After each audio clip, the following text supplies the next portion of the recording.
I don't know if Gavin knows Erwin Answer and Joseph Answer, but he was doing Kaddish with me. It's at the same. It was just a marker in the last period of your Kaddish when mine started, and then towards the end of mine, Erwin and Joe did Kaddish for their dad. So their mom's in ICU at the moment. So this year's for the refuah of Fago Rochel Bat Tube Baila. Toba Baila. I've never heard of the name before. Is that right? Yeah? Okay. Fago Rochel Bat Tobe Baila. Is that right? Okay. So, we're very fond of Erwin and Joe, and we just hope his mom makes a good recovery in ICU. Amen. And thanks for bringing it to our attention, Kevin. Much appreciated. Thank you. Thanks for dedicating. Pleasure. Send them my love. I'm sure we all do. Baruch atah Adonai Eloheinu melech haolam asher kiddushanu b'mitzvotav v'tzidkanu l'suk b'divrei Torah. Baruch na Adonai Eloheinu divrei Toratcha b'finu v'yamcha beit Yisrael. V'niyeh אנחנו וצאצאינו וצאצאיך בית ישראל כולנו יודע שמך ולומדי תורתך לשמה. ברוך אתה אדוני מלמד תורה לעמו ישראל. ברוך אתה אדוני אלוהינו מלך העולם אשר בך בנו מכל העמים ונתן לנו את תורתו. ברוך אתה אדוני נותן התורה. Amen. Okay, so guys, we're going to get started, and I've been learning obviously quite a few different dafim. And I've thought of a nice strategy to do for this particular one. And the reason I'm suggesting it is that before we go into the minutiae of detail, this particular one actually helps to go through it on a broad stroke basis first. So we're going to do that, and it's going to make a little bit more sense. Okay? It starts on 5a4, where it says the Mishnah states the ox is not like the maveh. And obviously, the continuing phrase, as you know, is the maveh is not like the ox. And the Gemara asks, what is the Tana of the Mishnah saying? Rav Zavid said in the name of Rava, this is what he's saying. He basically said, why is it necessary for the Torah to write both of these damages? Let the merciful one write only one of them, and let the other be derived from the one. Then the Tana responds, one damager cannot be derived from the other one. The reason why Rav Zavid said that this can be the case is because when we read the end of the Mishnah, we say anything that's listed as a damage or a damager is something that you have to make financial restitution to. In other words, he's saying broadly, if it damages, you pay for it. So why do you need more than one to derive it? If it's caused somebody damage, either you or your property, you have to pay, based on the following statement of the Mishnah that follows the initial. And then what you saw happens prior to that is it compares the different damages. So the next section states, and neither this nor this, the ox and the mother, which are living things, etc. So the Gemara asks, what is the Tana saying? The Gemara answers, Rav Meshashia said in the name of Rav, this is what he is saying. And now we're on to B1 of Daf 5. Let the merciful one write two damages, ox and maveh, and let another damager fire be derived from them. The Tana responds, one damager from two can also not be derived. It might seem from the above that it was necessary for the Torah to enumerate all of the damages, for none of them can be derived from the other.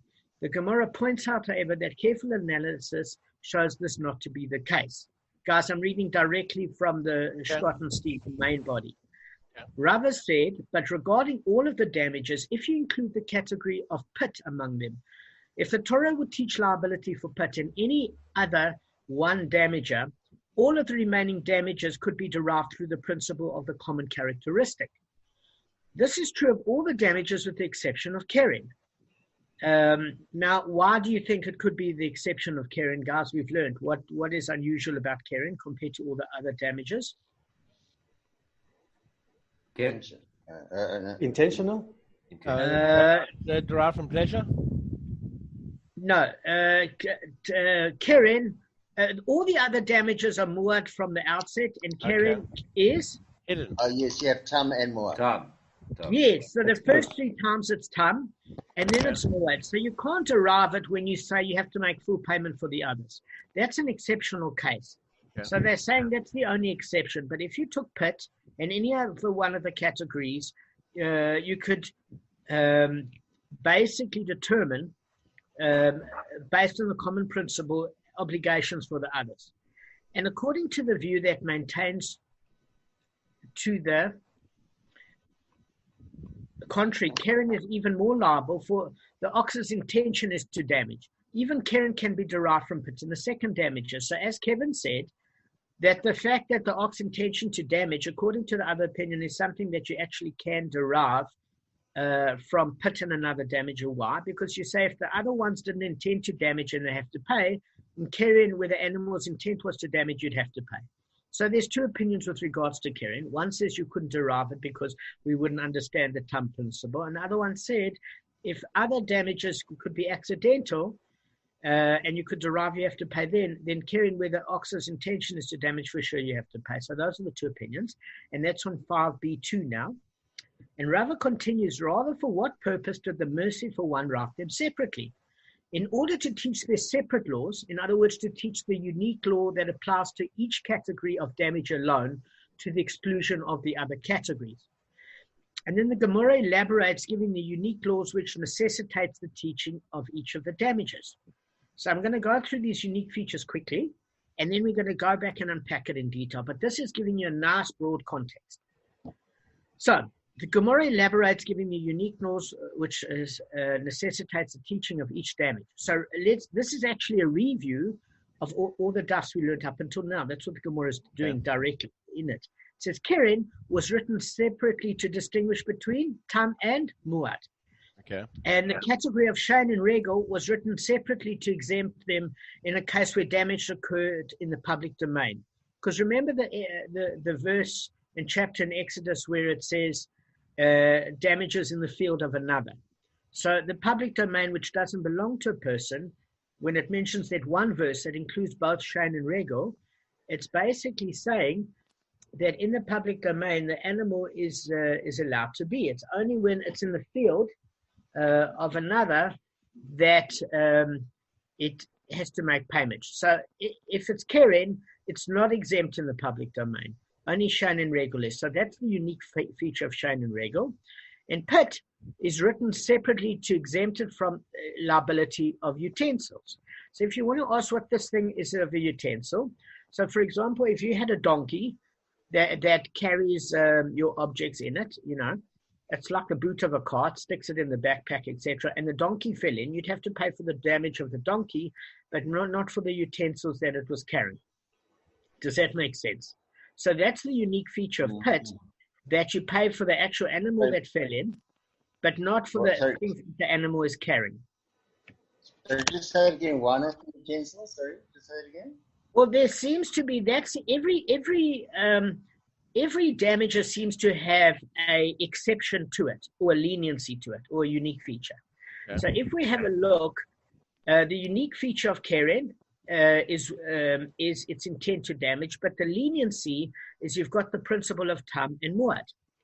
If you look at Shein and Regal, the intention is of Regal, the way the animal naturally moves. Sorry, not the intention, the unique feature. And with Shein, it is physical gratification. But the leniency of both is that it's exempt in the public domain, right?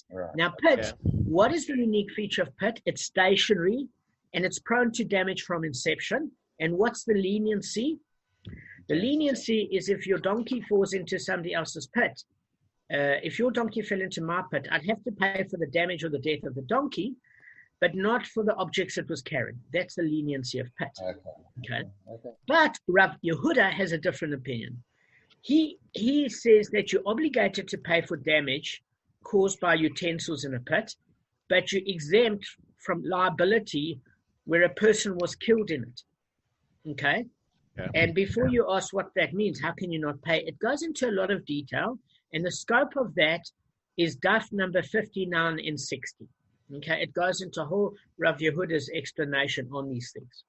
But just for this principle, he obligates utensils in the pit, the rest of the rabbis does not. And he said it comes to exempt liability for a person who's killed in it.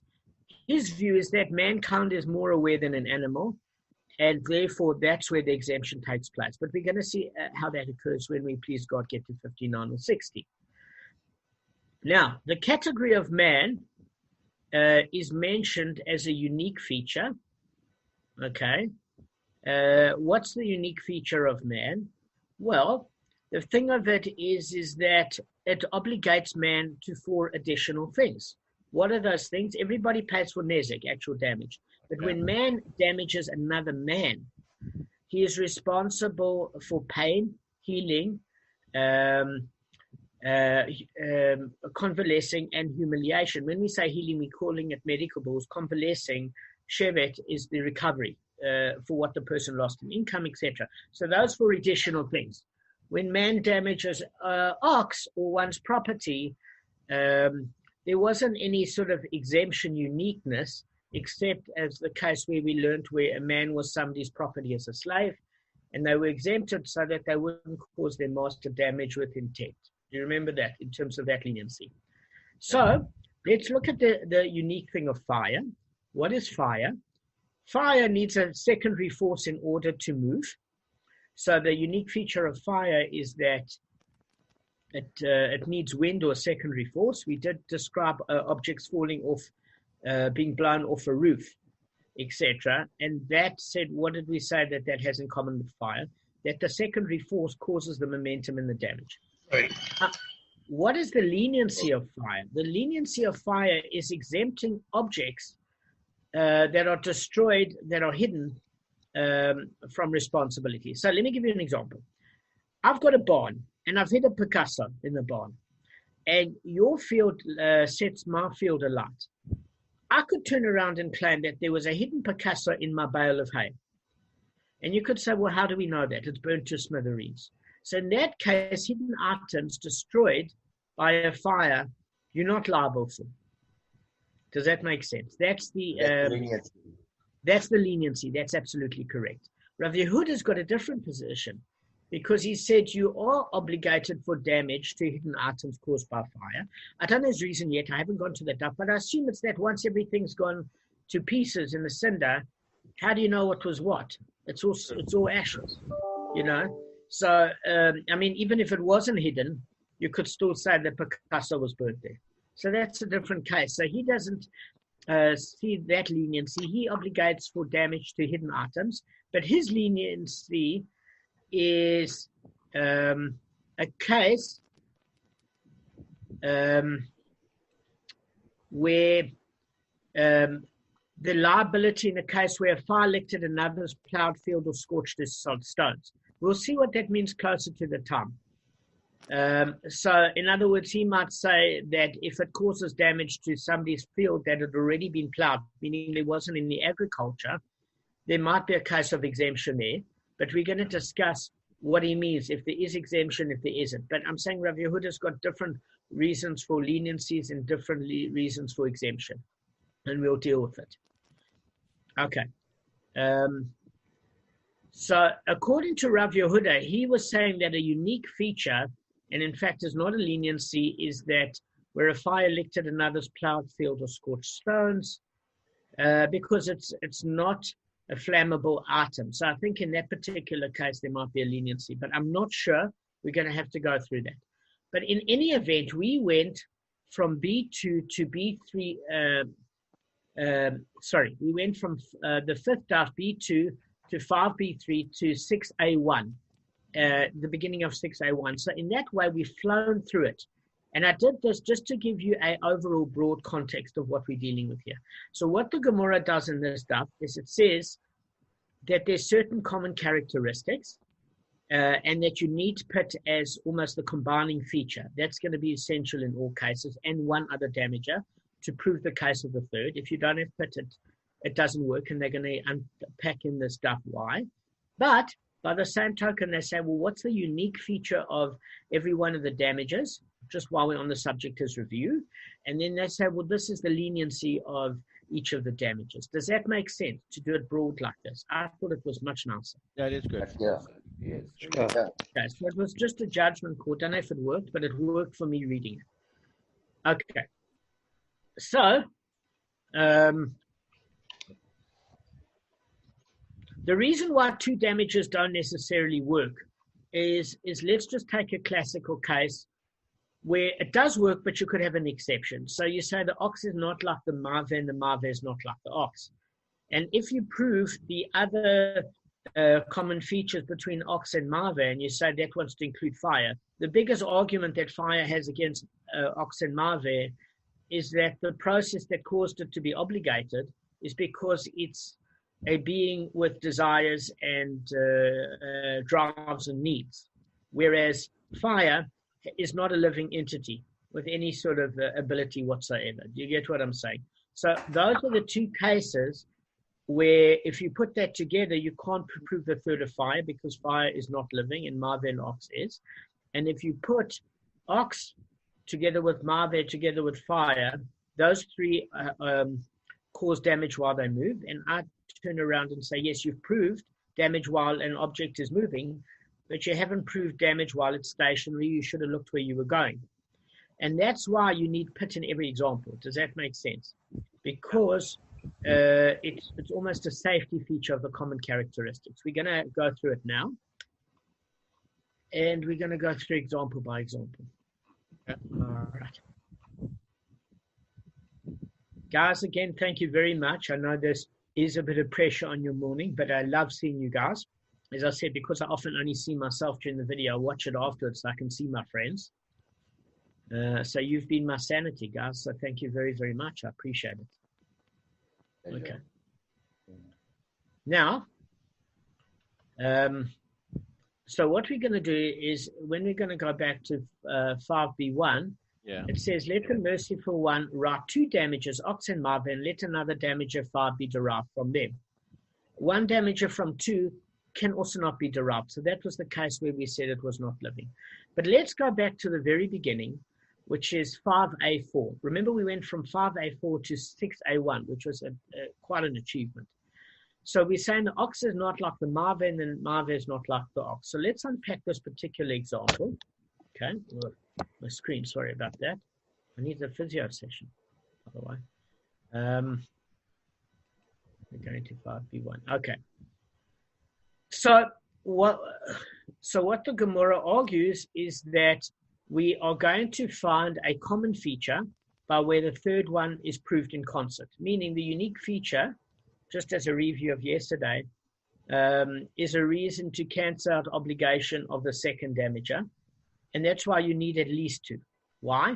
Because if you can prove a common characteristic in 2 of the cases, and the third one shares it, by virtue of logic, you can create culpability based on logic. So the 2 cases working in concert serve as a source for the third case. Okay? Yeah. That's how it gets derived. Now, the common characteristic is known as sad hajaveh. Sad hajaveh. It's a word we need to know. But a common characteristic. A common characteristic. There you go. Okay. All right. Tell me when you're ready, Gav. Already. Oh, okay. All right. So the logic of the common characteristic, let's just present the case actually in the Mishnah itself, right? Yeah. So the case is talking about ox and mave together that serve as a source for fire. So before we say why fire would have a defense, let's just look at the logic of it, and it would run as follows. If you would argue that ox, and in this case the biblical classical source is Keren, according to Rav, cannot serve as a source for liability of fire. Why? What is the unique feature of ox, not the leniency? Kevin mentioned it earlier on. Sometimes it damages with intent. It always damages with intent. Is it always with intent? Oh. Yes, sometimes it kills and sometimes it doesn't. Because it's that's animal instinct. Yeah. Okay, yeah. So when you say sometimes, you hit on a good point. What you mean by tam is it's not often. It's a rarity, which is why it's tam in the beginning. So you're right in the sense that it's not a common damage. Okay, you are right. But when it does decide to damage, when it either takes a charge or it butts with its horns, etc., or causes damage, its intent is totally to damage or kill. It's just not common. I don't know whose phone's ringing. That's mine. I'll switch it off. Thanks, Gab. I appreciate it. In fact, I can't accuse you because my phone's also on. I'm going to turn mine off. It's accidental. So, Gab, are you with me? Let me just repeat what I'm saying. Yeah. Is the logic's going to run like follows. If you should say that Karen cannot serve as a source for the liability of fire, because what's the unique feature of ox and Karen? It's the intent to do damage. And I would say with regard to fire, the fire got out of control. And we're not talking about a serial arsonist here. We talk about somebody that's cooked food for years, went to go and answer the phone. There was a gust of wind, and it caught, and the thing went out of control. You get what I'm saying? Or he has Shabbos candles, and it got blown over, and it burnt his house and the next door neighbor house. We're not talking about a serial arsonist here. So you could turn around and say the fire, I never intended to damage your stuff. And that you can't use an example of caring against me because that's where the animal intends to do damage, or my property or creation intends to do damage. So that unique feature is actually a reason to discount caring. But if I turn around in unison and say, well, listen, I'm going to bring the example of ox caring and Mave being man to prove the case, I would say if you have a look at caring, where the ox intends to damage, I'm bringing a case of Mave in unison because a man, when he sleeps, let's look at the tordos of man according to Rav, right? We said one of the tordos that was proposed as a man sleeping is muad from the outset. That's what it says in the Gemara straight. That if one is sleeping, you've got to assume you're going to thrash around in your sleep, and therefore put any utensils away before you go to sleep in someone's home because you're muad, you cannot control yourself. So what I'm saying is, if you say to me, but I'd caused the fire by accident, and you can't use Keren because Keren is an ox that intends to damage, I would say, but we're responsible when we bring Mave as well because a man that doesn't intend to damage in his sleep has to make full payment, muad payment. Does that make sense, guys? So when you use the two in unison, fire doesn't have an argument. That's the initial thing. Say that again. Sorry, Dan. Say that again. I apologize. No problem. So what I'm saying is, if I only bring one case, you can have an argument against fire. Okay? Mm-hmm. So if I say to you, you owe me because I can bring that ox as a damager, you can say to me, Damon, listen, I lit Shabbos candles in the spare room. It burnt my spare room and it burnt your house down. I didn't intend to do it. You know, I went to shul and there was a wind and it caught onto the curtain and this is what happened. There was no intention. Keren obligates because the animal intends to do damage. Your property or your creation, etc., intends to do damage. Right. Yeah, my creation I didn't intend to do damage. Listen, right. I lost my room. Right. Apart from your house, I lost my room. I lost 50 grams worth of damage of curtains and I burned some of my house. Why would I damage myself? So then Keren can't serve as a logical argument to incriminate you for causing the fire.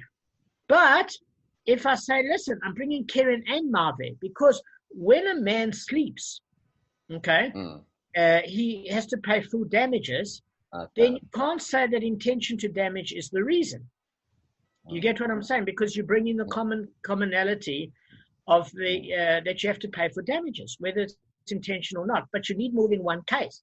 Now, if I just brought man to your fire argument, you could turn around and say a Mave according to two different opinions.